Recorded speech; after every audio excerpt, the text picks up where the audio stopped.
I see one about every couple months, maybe. Well, what cyclone are you talking about?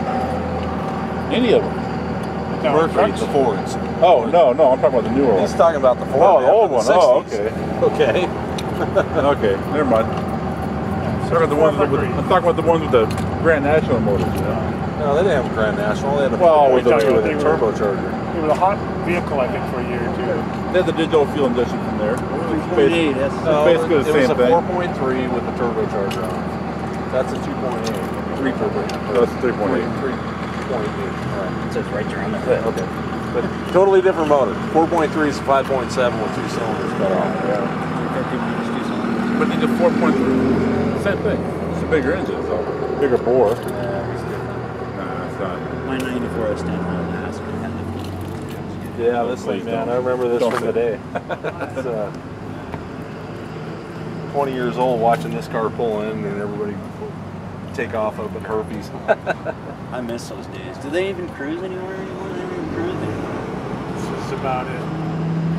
Too many cops. Yeah, there's still people that go to Taco Time. Well, it's Walmart now, I guess. Well, the problem is you can't get away from the 17 to 20-year-old import crowd that thinks it's cool to cause problems. Well, you know, there's a lot of car shows, you know, at the different, you know, every weekend there's 3 or 4. Next week it's Triple X and Piscataway has a Rat Bastards car show. Yeah. I got that flyer somewhere. So we're going to go down to that one. That's actually a lot of interesting cars down there. Really? Plus they're from a little farther away, so you see things you don't see every day. Have you seen that late 70s vet that someone did like a weird Batman conversion on? Someone was talking about with the wheels just stick out there. It's like a F1 car, but the nose is like 5 feet past the front wheels. Yeah, it's got rolling doors. You seen it? Most of the guys. It hurt my eyes, but I couldn't stop looking. It was like watching a train wreck. I couldn't stop. I was like, oh, you gotta keep looking through your fingers. Oh my God. That's the one that gets your attention. I got out of my car. It'd be different if they'd done a good, fiberglass work on it. That would have been different. There's a little penny paint on the front. Yeah, it's just I literally saw about 20 people that had the barbecue last Thursday when it pulled into the little car show they had there. There's a Thursday little car club Thursday night garage. Something garage. Yeah. A friend of mine invited me to it.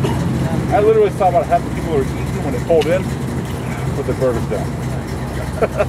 Another one last week. Lost their appetite. Oh, they had that big thing a week ago. Last Thursday was at the shop that does all the powder coating and everything.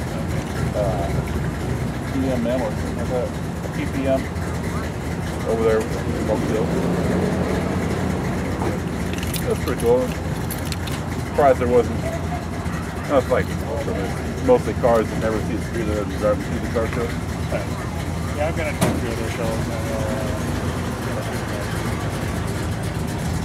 Yeah, they're well, you know, there's a lot of cars here that just sometimes even tow them to the ballpark to where they're going to go, and then they'll drive it.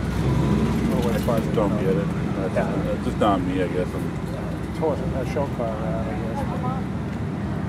But I want to see leaky intake and valve covers and splotch of oil on it. Yeah, road grime on it. And you guys got chains in the back. What the hell kind of intake is that? well, the truck's an 87 Ranger.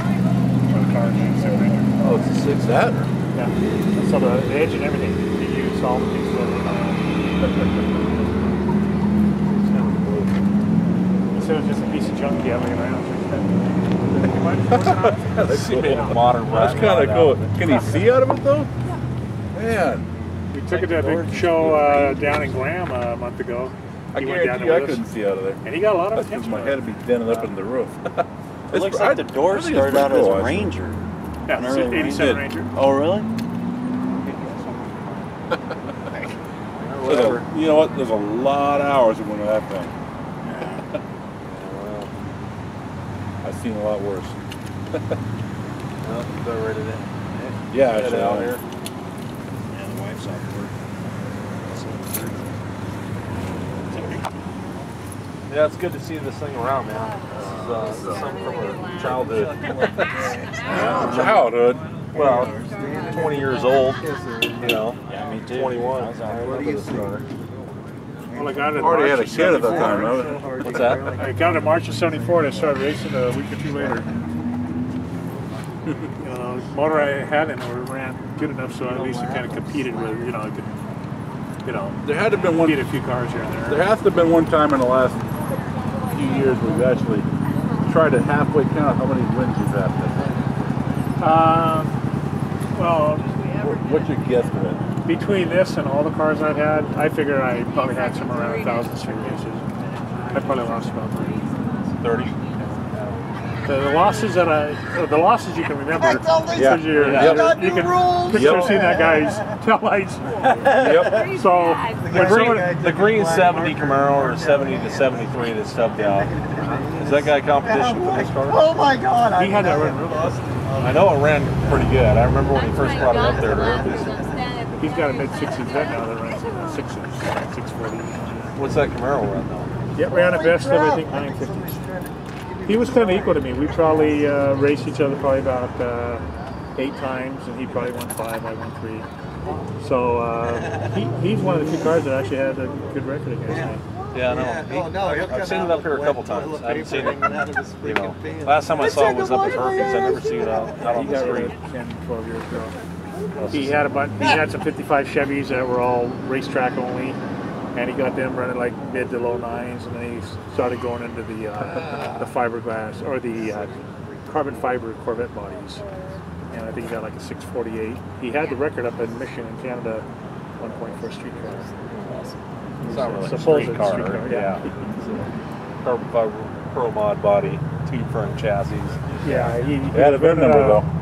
He was running a $80,000 Pat Busey motor, like a 705 or something. Yeah, I mean, and he actually upgraded to something even bigger recently, but now he decided his kid's gonna play quarterback for Illinois State, so he said he's gonna start focusing on watching his kid instead of racing.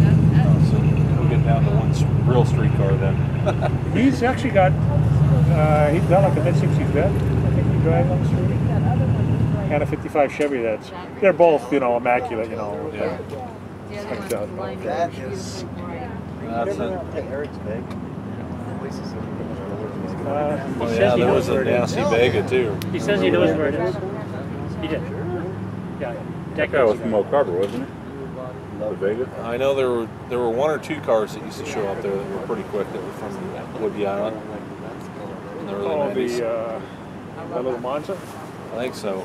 Vega, Monza was something like that, yeah. The Monza, it had a little B&M blower on it, right? Yep. If I remember right. Yeah, he Guy on actually, base had it and then he sold it to somebody out in town. okay, he thought it was faster than it was. I lined up to run him on the freeway, and I'm beating him by about 10 lengths or something, and I had some rattling going on. So I kind of backed out of it because I figured I had enough. But he came flying up on me, and he basically just went past me right at the line. So okay, once, but then he comes back shooting his mouth off big time. Well, I knew I had a better run than he saw, and this was the last race of the year, so I had to wait till next March or whatever. And I asked him to run, and he's acting like, yeah, you're not worth my time. But he said he'd go out and run me anyway. I beat him by probably 15 lengths. And when he got back, him and his buddy are looking underneath the gas tank because they claimed that the fuel tank vapor locked. There's no way that I could have been pulling away from him. And the sad part was Ray Jr., he had that Le Mans. Yeah. Black Crown? No, it was burgundy, beautiful. Okay, I don't remember that one. I remember the guy in the wheelchair that had the big block. That's Jason from up north. Yeah. But Ray with the Le Mans, when me and that Monza were at the starting line, just when we go to take off, Ray's trying to get up next to us, but he can't. So we're already taking off. Ray hammered on him anyway. Ray still came around that Monza, even though he wasn't on the starting line when we took off. So the guy got beat by me and probably by about 4 or 5 lengths by Ray, when who knows how much he gave up at the Pretty bad when the spotter or camera car passes you too. And we went up to Mount Vernon looking for this 10-second Monza that was supposed to run around up there. It turns out it was him. He was up there telling everybody it runs 10s. Well, it wasn't a it was a 1220 car back then. Wow. That's about what I figured it'd be. Yeah. I used to check it out all the time on base, and the guy thought his shit didn't stink, but I had a lot of friends that knew what they're talking about. Like, no. That thing would be lucky to hit 11. Yeah. But it had the boat out front, so not made like It was there if you just did his over engine. in Silver Lake. But it's such a short wheelbase, so It had a lot of, for running 1220s, it had some outrageous mile an hour. It was like 118 or something like that. So he had a real hell of a top end. And that's what threw me the first time I ran him, thinking that I could coast and still beat him. But, you know, he was about where I thought he'd be when I did, you know. Well, did he know you let off the first time? No. Well, you know, he's the kind of guy that would just say I was making excuses. So, but he lost to a '67 Mustang that ran, I think 1220s at the time. So I just kind of threw that. Shit! That's another guy from Beyond right there. I bet you're talking about. He had a board and stroke 460. I don't know what it ended up being. He put like just 30,000 into it, and it never ran anywhere near what it was supposed to run. Well, that was a buddy of the guy with the Monza. Yeah. Okay. Another guy in Beyond. It was blue, right? That guy hated anything GM. Okay, was it a blue fastback Mustang? It was blue originally. I don't know if If it's one I'm thinking of, the fastback. He put a lot of money into it, and he was like sideways through the stoplights. According to him, he sideways through the lights and ran like a mid 12 or something. Well, we saw me and Brian Lane with the Camaro, the green one. We saw him at the track running 12 holes out of it. And then a week later, he's up there bragging to us how the thing was running 1060s. It's like, full of it. We saw him make numerous passes, basically running 12 holes. So both those guys seem to have a problem. That guy, I couldn't. I had to leave. I was in Oak Harbor, so that guy would show up and everyone's like, oh, fucking see her. God, he hated GM, he hated Dodge. He just wouldn't stop talking shit. He just want to hit him. And it's like, you got to respect the competition, but he was just hating on everything. Well, what about your buddy? He's always that was when his car was down for like a year, and he's talking all the smack. There's no running car. And he gets it out, and he ran like a mid 12 his first time out, and nothing but excuses. And then we were like, bullshit, you shit the 12-second car, and he wouldn't come out again. What about the guy with the '69 Camaro with the 427 in it? Not Dan. Mike, the guy I work with the 454 LS6. No, the guy you used to work with. He had that all original '69 Camaro that he put a 427 and 4-speed in. What yellow was it? No, it was blue. You remember that guy? The guy I worked with had a blue 69. He had a 454 LS6 454 with the cam. Maybe that Ford was heads. The car almost bought of him. Yeah. Yeah, that was a 10-second car. Did he ever bring that down to Herphies? No. What about? He took his rear end out, and he had a full 4-link and everything. He sold it off when he moved up here, and it was it was a shortened rear end and everything. And he never probably put him back in. He just put his stocker back in. That could never get trashed. What was that guy's? But he raced like the guy with that fastback, and they both had traction issues. But the difference was he said, I'm gonna get my ass kicked. Your car is obviously faster. You're doing the whole 9 yards, and I can't get trashed until at least 100. And he ended up pulling on him until he ran out of gear at like 125 or something, and the guy went flying by him. Finally caught him after he hit the rev limiter. But then he said, "Oh, it wasn't a real race, and you took off too soon." A 3-honk. It's like a 3-honk. If you hit the gas, then therefore you accept the race. What about Parky? Did he ever bring his? He brought his car down to Herphies. Parky, I remember seeing that. Yeah, you remember Richard Parky, the black guy with the Nova 2? Like 64. Supercharged 327. Had the little Lean one. I can picture that car, but It went through a couple. It was like a weird purple color for a while. I seen it around, but I never. Yeah, he never could get it dialed in or everything to work right. I mean, not bad. It was like a mid or well second. He always wanted to be in the group down there, but he wasn't happy unless he ran 10. He never got 10, so he never really met up with you guys. Runs 9 now, but 671 and a 671 and a 540 or something like that. Big block will do that in the Chevy too. Oh, it was a big one like that? Well, No, yeah, now small it is. block. Now it is, yeah. He swore by the 327, which I like 327s too, but if you want to go fast, you need to go big. You a big supercharger or a big cube? Yeah, small block. Ran good for what it was. Couldn't hook down low and it had the power up top. back in the 70s and 80s when I was kicking ass with this thing, tons of guys had more power. They just couldn't hook them. You know, the small block with the, you know, this has a real good weight distribution to it. It's just the combination I had just happened to work. Such doesn't have weight. It doesn't have weight. And back in that time, you didn't have tub and short Right. N50 Mickeys hanging out the back usually. And you know, I can picture smoking guys out of the hole in the half track. I'd see them climbing on me. I just happened to get a better hole shot out. So you use the Mustang approach on Mustang. The thing about small block Mustangs, they seem to have a lot more tire problems on the street. You know, a lot of traction problems. Big cams, lots of RPMs, they have to watch higher RPMs. I'd run these guys, I'd ran a way better time than I was capable of running, but on the street they'd be flying tire, and even with a 289, and I'd be booking. Bob's, the Cyclone, when he had it back with the little one-legger on it, it was amazing how he got that thing to hook. You know, with G70 tires on the back. I had a friend that showed me how to use slapper bars and we adjust them to get an open diff to hook in a straight line. That guy could. I didn't believe it was an open diff. I should pull the cover off and it was open differential, but he could spin both tires for 100 feet. You know, as long as it wasn't an angle, as long as the pavement was even, we could hook the bolt. You know, it's how you do the snubbers on it. Well, you put a little more load on one side. Yeah. Either with a longer shackle. So you load the right hand side. It's like a 3/8 inch difference in your snubbers. Put it in. That's what he did. And I had it pausing, but it was shot, so I did that to it. Ripped it along. 78. Well, back in the early days on this thing, when I would shift, people always commented how the thing would squat on the gear changes, which is the opposite of what it's supposed to do. But it worked on this. Yeah, if you read all your theories about how a rear end's supposed to perform. You look where the engine's sitting behind the front axle center on it. Right, and I actually put side mounts on it in '95, so the car thinks the motor's from farther back. Because it's got a front mount from the factory and what it normally uses. Yep.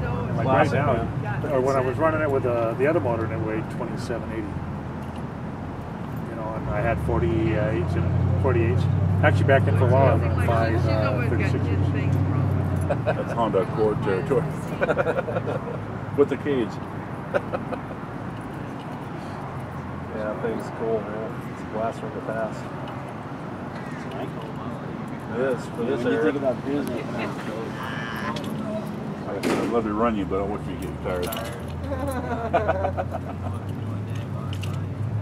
Don't want to take advantage of you. Or I could probably take off in second gear and just ease into it. There were times out there when it would be raining, we'd run in the rain, and this thing launching in second gear. You guys ran in the rain? Yeah. Okay, fair enough. Because Lisa's brother Kevin had a Cornet out there, a 6.8 Cornet, that had probably the best hole shot out there at the time. And it started raining, and he started talking about how he could want to run me in the rain. Sure enough, I just started out in second gear, and but everybody else was screwing around, launching the normal way, and they're all going up in smoke, spinning around. I mean, about half track or 2/3 of the way down, they started backing out. Yeah, that was probably only a 13-second car. They were 14.